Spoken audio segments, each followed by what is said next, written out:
你個歡好城前台有咩幫到你？你都發瘟嘅，你呢度唔係投胎做咩啊？叫咩名？用婆婆啊，你查唔到嘅咩？快啲啦！容女士68歲，仔有一個仔，生前存款50萬，係咪你？係啊，終於都查到係我啊！咁佢生前咁多錢，做乜唔幫下個仔啊？歡好城呢邊嘅流程同上面相反嘅喎，投胎流程係生前有50萬嘅存款變成下一世負債要500萬，我呢度睇到先可以走流程去幫你投胎，投胎仲要落18層地獄。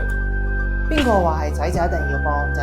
咁我死咗又冇帶走，咁唔係歸我嘅，係全部都歸佢哋㗎啦。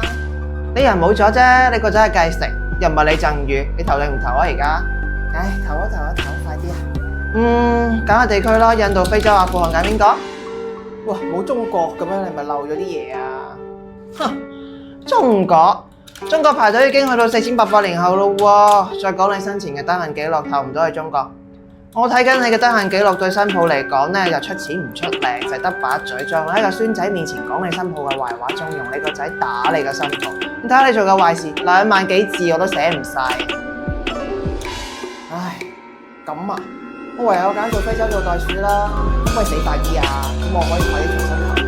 唉，唔好意思啊，投唔到啊。你嘅得閒記錄就係可以非洲做女人，因為你生前對你嘅新抱冷眼相待，逼住佢生3胎4胎，仲一定要係生仔，所以話下一世你要非洲嗰度生10個，因果報應。好後悔啊！而家開玩笑，冇用啦，後悔又冇得食啊！拜拜。